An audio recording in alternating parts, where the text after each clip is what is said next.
What is up guys, welcome back to another GeekaWhat video, and in today's video I'm going to be building an $800 gaming PC build for 2021. I'm going to run you through all the parts I chose and why, and I've tried to select components that are more easy to find stock of, the build process step by step from start to finish before booting this machine up to see how it performs in around 15 of the most popular titles. So without any further ado, let's dive into it. After a quick ad from today's video sponsor. Private Internet Access is a VPN which allows you to browse the web safely, securely, and most importantly, privately. Plus, Private Internet Access helps to keep your identity protected, encrypting your data and hiding it from the prying eyes of spammers, hackers, and even your ISP. It's not just privacy though, you can also unblock geo-restricted content on sites like Netflix and Hulu, which is super duper useful. And one of my favorite features, it's available on a range of platforms including Windows, macOS, Android, iOS, and many more. Strict no-log policies make sure your browsing history is yours and yours alone.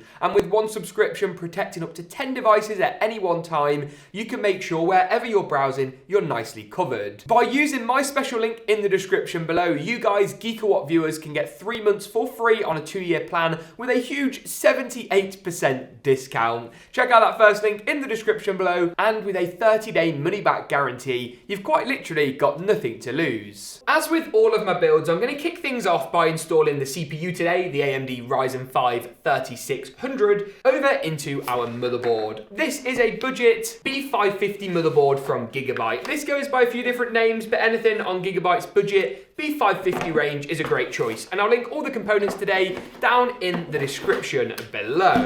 Installing the CPU is pretty easy. Line the gold triangle on the processor with the corresponding triangle on the top left corner of the CPU socket, and then it's a simple case of dropping the chip pretty gently into place. Return the arm back down and the CPU is installed. We then also need to install the CPU cooler today. This is the AMD stock cooler, and I think it's a great choice for any budget-oriented build. This will normally come with pre-applied thermal paste, but because I've used this one before, I just need to drop a dab of my own on. And this is easily installed by just aligning up each of the corners with the corresponding holes on the motherboard and proceeding to screw it down corner by corner. Just a little something like this. And then just proceeding to plug the fan of the cooler up to the grey fan header on the top of the motherboard. The next thing we want to do today is actually go ahead and install the RAM. Now I've gone for a brand new kit of Corsair's Vengeance Pro SL. It's the successor to their Vengeance RGB Pro. This is a 3600 MHz kit, and I recommend that you pick up 16 gigabytes. Find the notch on the RAM and align this with the notch on the corresponding RAM DIMM slots. Pull back the retention clips on either side of these DIMMs and proceed to slide the RAM down into place.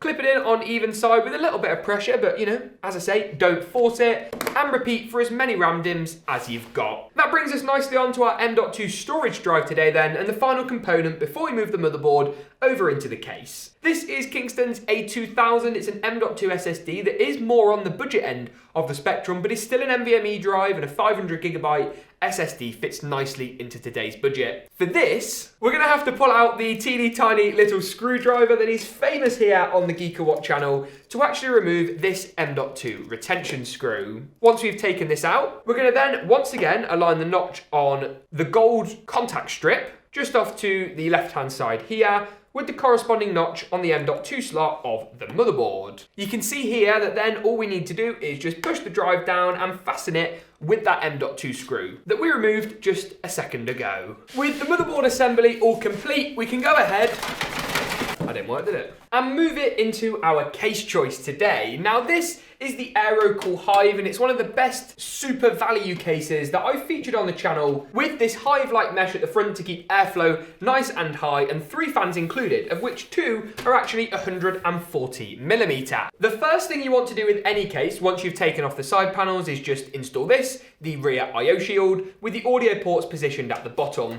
It's going to just nicely clip in to the back of the case, a little something like this. And what that means is we can just go ahead and slide the motherboard in. You may find that on more budget-oriented cases, it's easier to lay the case flat and the motherboard flat to make screwing it in that little bit more simple.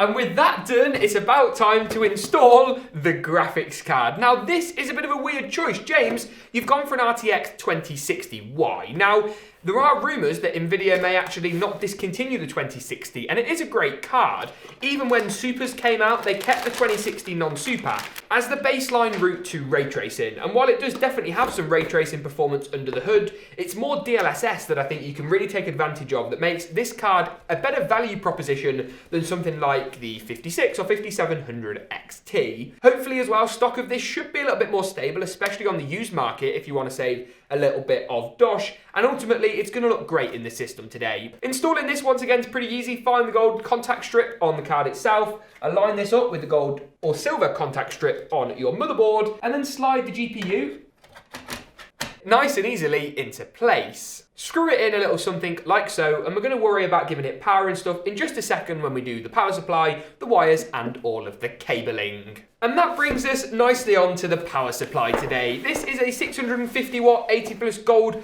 fully modular unit from Cooler Master. It's got all the bells and whistles we need, and I'd hasten to say that this thing is probably the best value power supply on the market right now. In terms of which of these cables you need to plug in, it's probably less than you think. And specifically is made up of your 24-pin motherboard power connector. That plugs in 2 parts. An 8-pin CPU power connector that goes just on the top row of the power supply, a SATA power harness for your SATA SSD or hard drives, or any RGB fan controllers, which we might need in today's build, and then finally a dual 6+2-pin PCIe power connector. This is going to power up the graphics card, with the CPU, motherboard and GPU cables plugging into the corresponding connectors on the motherboard and GPU, a little something like this. We can then go ahead and actually fasten the power supply down into place, sliding it in with the fan facing downwards. And the rest of those cables can go back in the box for safekeeping should we upgrade our system in the not too distant future. Cool, so the system is now looking pretty good. All we need to do then is pop in our front panel connectors and cables, which I'll pop on your screen now. These include the HD audio connector for the headphone and mic jacks, USB 3 for our USB 3 ports, USB 2 for the singular USB 2 port for some reason, and then our JFP1 connectors for our power button, reset switch, hard drive indicator LEDs, and power indicator LEDs. I'll pop the diagram on your screen now to make this easier to follow along with, but don't panic if you get them the wrong way round. On that note though, the system is looking pretty fine if I do say so myself. I think all we need to do now then is boot this machine up to see just how well it performs in around 15 of the most popular AAA titles, but first, let's boot it up and see how good it looks when it's all powered up in an epic glam montage. Roll the clip. I'll run to you.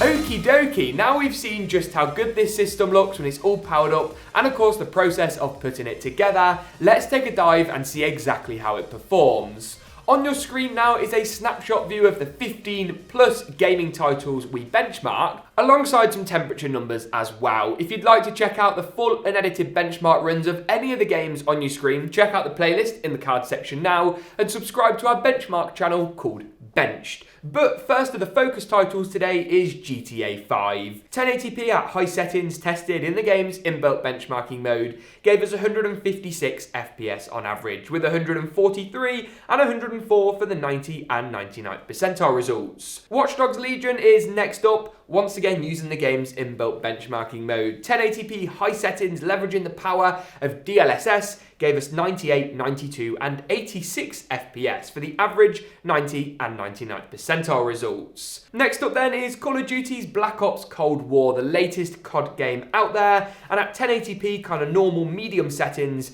you're looking at 148 FPS on average, with 123 and 90 for the 90 and 99th percentile result. That 99th percentile taking a bit of a batter in here, but still staying above 90 frames per second, basically at all times, which is great, especially for an $800 build. Apex Legends is next up then, 1080p high settings, of course VSync disabled, ambient occlusion tuned down a little bit, and here we're getting 125 FPS on average, 110 and 102 follow closely behind for the 90 and 99th percentile results, but all in all, a great gaming experience all around. Talking of great experiences, Valorant. Now, it is probably the easiest game today to run, but still a really great performance test. 1080p high settings gave us 338 frames per second on average, with 289 and 245 for the 90 and 99th percentile result. That brings us nicely on to Cyberpunk, the penultimate game on our list today before we dive in to a bit of Fortnite. Here we got 61, 51 and 49 FPS,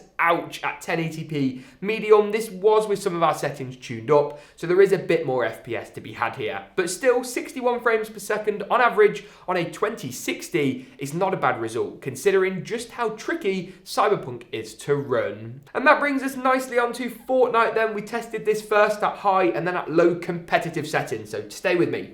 1080p high settings, we got 121 FPS on average with 113 and 109 for the 90 and 99th percentile results. 1080p competitive settings, so everything tuned down to low, but the render distance set to far, not epic, because that will kill your frame rate. And here we got 192 FPS on average with 179 and 169 for the 90 and 99th percentile result. I will say at 1080p low, the game is a bit blocky. It feels a bit Robloxy, but nevertheless, the frame rate was really, really good, and I know you guys love to see competitive settings. On that note though, that pretty much wraps it up for today's video. If you enjoyed, make sure to drop a like rating, get subscribed. Thank you for watching though, and as always, we'll see you in the next one.